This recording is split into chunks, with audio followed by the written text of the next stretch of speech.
Hi, everyone. Welcome to our channel.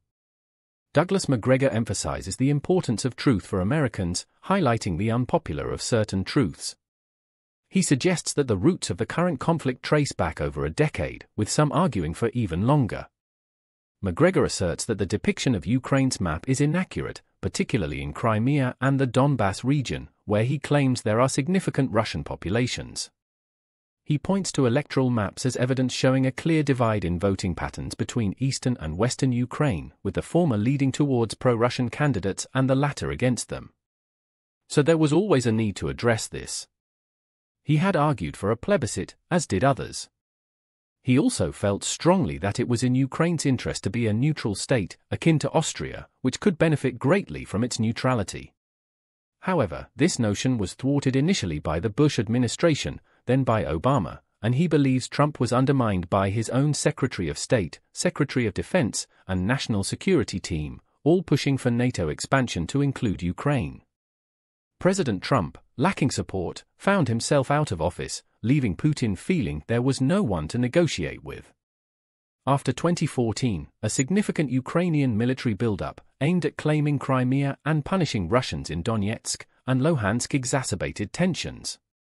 Putin initially hoped to draw attention to the threat posed to Russia in eastern Ukraine, but instead faced a doubling down of the perceived threat.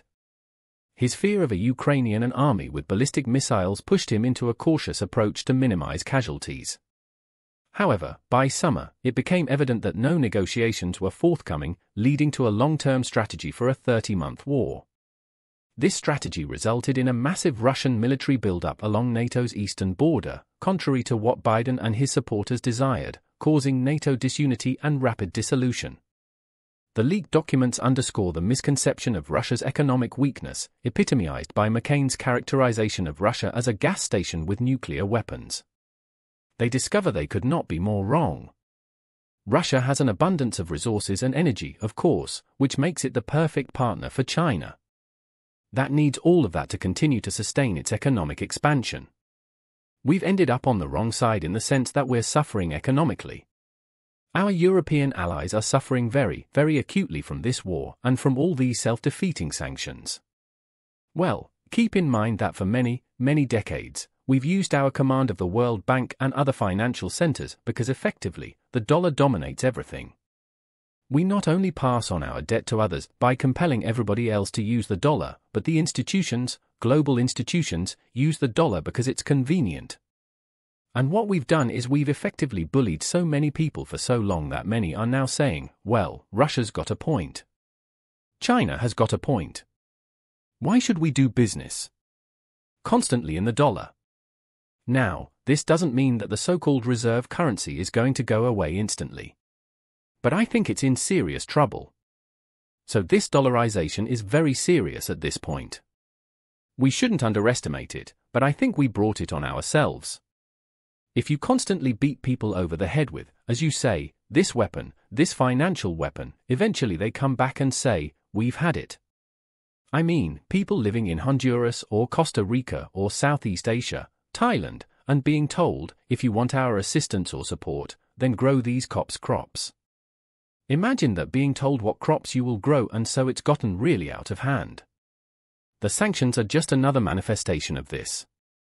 Frankly, all the sanctions that we've imposed on Russia have turned out to be undercut anyway. So the oil, gas, rare earths, and other resources are all gradually slipping away. It's akin to passing a flawed law that nobody wants to follow. Eventually, it becomes meaningless when enforcement wanes. That's largely what's happened with the U.S. financial dominance globally. Yesterday, I guess they contribute significantly to it. I wish I could bring my son into this conversation. He's a brilliant financial analyst whom I've trusted for years. That's why I've heavily invested in digital currency. He's pointed out that we're headed towards one of two outcomes. Firstly, the Fed could keep printing money endlessly, leading potentially to hyperinflation or a collapse akin to historical examples like the Weimar Republic or Argentina.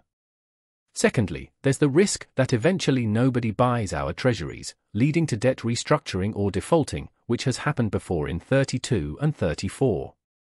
Restructuring is painful as credit dries up, leading to a period of financial hardship for those accustomed to constant expansion. Additionally, the financialization of our economy poses another problem that's often overlooked. What do we build? What do we produce? Well, there's a lot of military equipment and technology, but there's a catch. The return on investment isn't substantial. That's why anyone sensible, like President Eisenhower, aimed to keep defense spending at a minimum. He prioritized his country's security but wasn't keen on playing global policeman or forming numerous alliances. Instead, he advocated for neutralizing more countries, recognizing the limitations of defending them all. Unfortunately, his wise approach has been largely disregarded. Now, here's the last problem besides creating an empire we can't afford, similar to the British, and driving ourselves into bankruptcy. Where do we safeguard our wealth? How do we preserve it? I believe digital currency is one viable option. While I hesitate to make bold predictions, digital currency may eventually replace most fiat currency, as John Kenneth Galbraith humorously remarked about economic forecasting. I'm not a Wharton School graduate like some might expect, but that doesn't deter me. I lack formal business education, but many reassure me not to fret. Regardless, I believe digital currency, immune to central bank manipulation, holds immense appeal. People are tired of the banking system's control over wealth and power. The depreciation of currency over the years is staggering, fostering a desire to hire for an alternative. Digital currency seems to answer that call, though I can't provide further insights beyond its promising future. Well, there are three things that your viewers need to understand. First of all, money poured into defense doesn't always translate to capability on the other end. Simply spending money doesn't guarantee effectiveness. We often overspend for what we actually receive. While we do see good returns in areas like surveillance and intelligence capabilities, many other sectors fall short. That's the first issue. The second problem lies in our military structure, which sadly still reflects a World War II mindset. We're investing heavily in outdated strategies such as building surface fleets around aircraft carrier battle groups and maintaining some army divisions. However, the nature of warfare has evolved as evidenced by recent events in Ukraine, which demands a shift in perspective. Additionally, there's the problem of exaggerating threats to justify maintaining a hostile military establishment. Any reduction in spending is portrayed as risking national security, primarily by pointing fingers at Russia. However, Russia poses no significant threat unless provoked. Viewing Russia through a Cold War lens is outdated.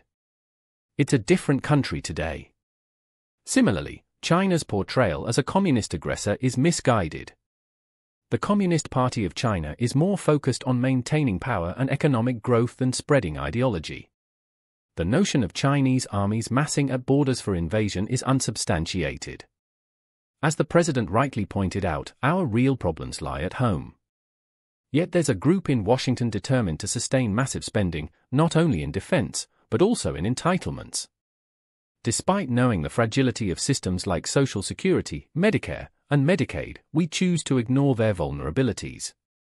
The same goes for the solvency of banks, which isn't as robust as claimed as evidenced by recent stress tests. We're continuing to mislead ourselves to sustain this exorbitant spending. When will it end?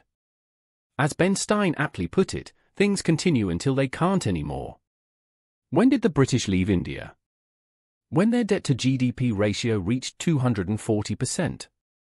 I'm afraid the ruling elites in Washington, D.C. are driving us towards a similar fate. Yes, and I hope that before it's too late. If faced with the choice between hyperinflation and debt restructuring, I'd prefer the latter. But both options are painful, and no one seems willing to level with the American people. Just as recent documents reveal our losses in Ukraine, it's evident that Ukraine is not going to emerge victorious. It's being decimated. When you look at President Xi, forget about communism. Think of him as the contemporary emperor of China. China operates as an empire in its own right, akin to our dominance in North America. However, China's goals don't involve global conquest. With 1.4 billion people, they have enough on their plate.